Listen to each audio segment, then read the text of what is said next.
तो कामरान साहब, सर आप क्योंकि वाशिंगटन डीसी में मौजूद हैं, तो खास तौर पे जिस किस्म की हम ये रिपोर्टिंग देख रहे हैं, कमेंट्री देख रहे हैं, तो सर जरा समझाएं कि क्या हम कह सकते हैं बायसेस थी, अजम्पशंस थे वेस्टर्न ममालिक में कि उनके लिए जो चाइनीज इक्विपमेंट तैयारे पाकिस्तान ने इस्तेमाल किए, that has become the biggest story, far bigger than two nuclear nations that nearly went to war with each other.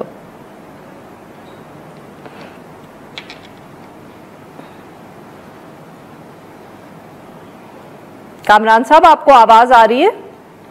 जी बिल्कुल आ रही है। आपको मेरी आ रही है? जी अब आई है सर, फरमाएं। जी, तो मैं अर्ज कर रहा था कि इसमें कुछ नुआंसेस हैं। पहली बात तो ये है कि बड़े अरसे से अपना मगरबी मीडिया और मगरबी एनालिसिस के अंदर चाइनीज़ हार्डवेयर की बात हो रही थी, लेकिन सवाल ये था कि ये हार्डवेयर कितना इफ़ेक्टिव है, और क्योंकि परफॉर्मेंस नहीं हुई, कोई इसको कहीं एक्शन में नहीं देखा गया।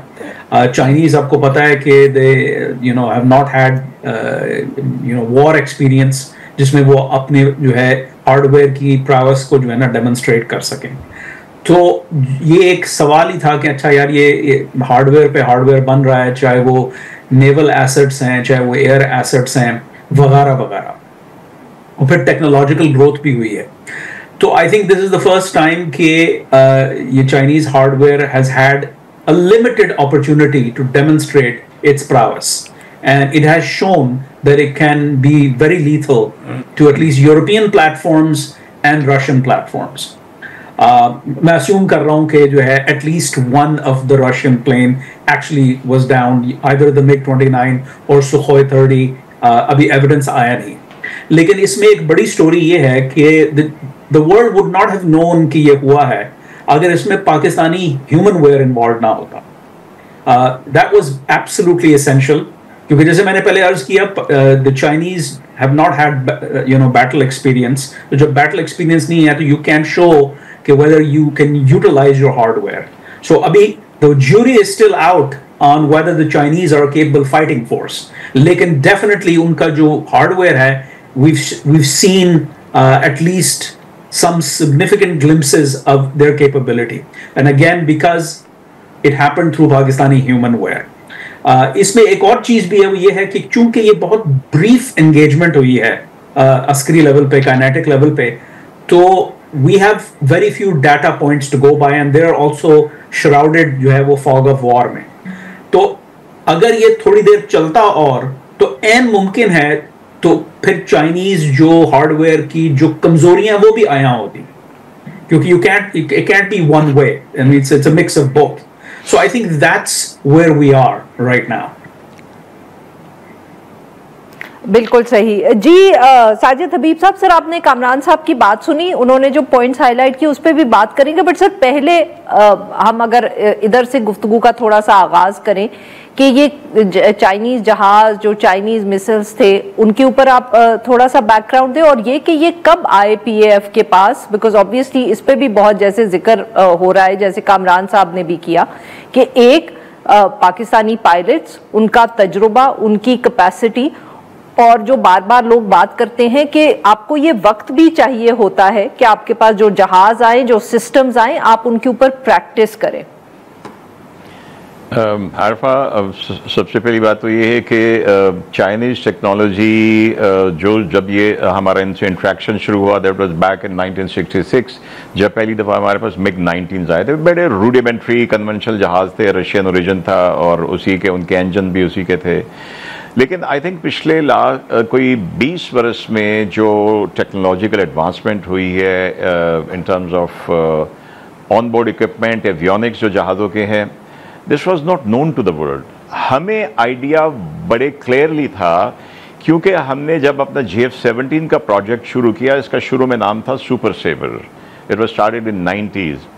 तो उसमें चाइना से बहुत पहले हमारे पास वेस्टर्न टेक्नोलॉजी थी, एंड अब तो उनको भी पता है, we had been sharing it with them, and they learned a lot about the western technologies from us.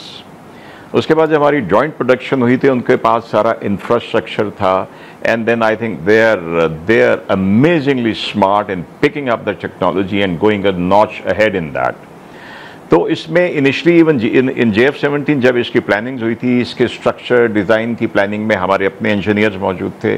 Selection के इसके ऊपर कौन सा रेडार लगाना है, कौन से जो एवियोनिक्स स्वीट है, कौन से वाले को इंटीग्रेट करना है, इसमें भी सारा हमारा इनपुट था। एंड देन आई थिंक अब तो हर चीज़ में आप वो हाइब्रिड गाड़ियों की बात कर लें या इलेक्ट्रिक व्हीकल्स की बात कर लें, they are a step ahead of everyone.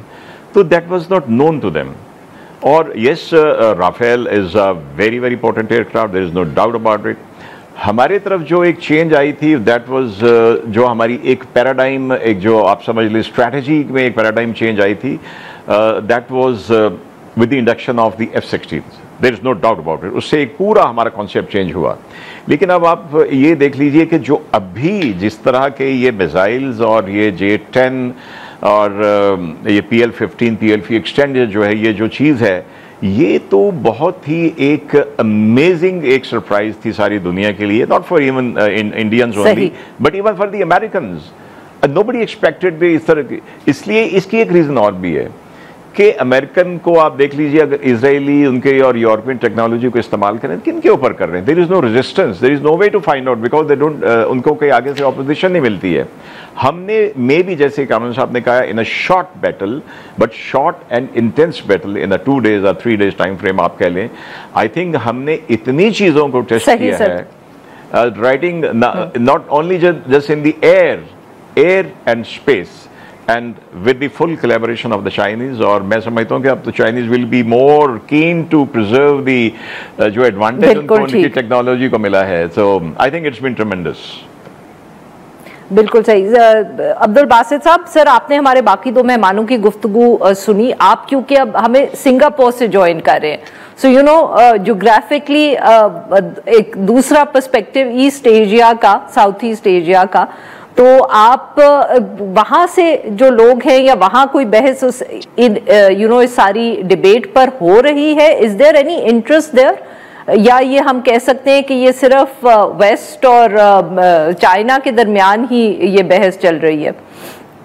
देखिए, यहाँ पे जो कामरान साहब ने बात की थी, उसको अगर आप रखें कि ये सिर्फ एक इंडिया पाकिस्तान की लड़ाई नहीं थी, ये वेस्ट और चाइना की टेक्नोलॉजी का भी एक कंपटीशन था, जिसको जितने वॉर हॉक्स हैं, जो टेक्नोलॉजी के हॉबीस्ट हैं, एवियोनिक्स वाले स्ट्रेटेजिस्ट, वो क्लोजली इसलिए भी देख रहे थे कि जो इंडो पैसिफिक में चाइना और इंडिया की राइवलरी शेप कर रही है ओवर साउथ चाइना सी, उसके अंदर ताइवान भी है। तो हर एक ने देखा कि ये पेट्रोल पे तो ये जहाज उड़ते थे, J-10Cs उड़ते थे उनके, लेकिन अगर खुदा ना खास्ता कल ये चीज एक कॉन्फ्लिक्ट की तरफ जाती है, तो जो प्लेटफॉर्म्स ताइवान ले रहा है, F-16s हैं, बाकी हैं, उनके अगेंस्ट चाइनीज के जो जेट्स हैं, उनकी परफॉर्मेंस क्या होगी? तो बैटल टेस्टेड नहीं थे।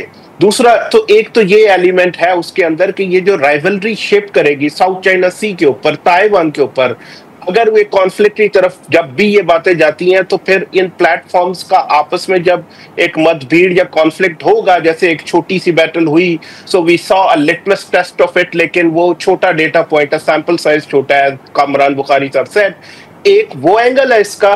दूसरा एंगल उसका जो है, वो चाइनीज मिलिट्री हार्डवेयर जो है उसकी परचेजिंग का है, वो मलेशिया हो, वो इंडोनेशिया हो, या जो और रीजनल कंट्रीज हैं इस रीजन में, वो JF-17 भी उन्होंने, तो पाकिस्तान से जो JF-17 थंडर है वो भी यहाँ पे एयर शोज पे आ चुके हैं, इंडिया से जो है तेजस आ चुके हैं, और अब ये J-10Cs है। तो इसके ऊपर इन जहाजों को लेके एक उनके अंदर एक डाउट ही रहता था कि वो लें या ना लें।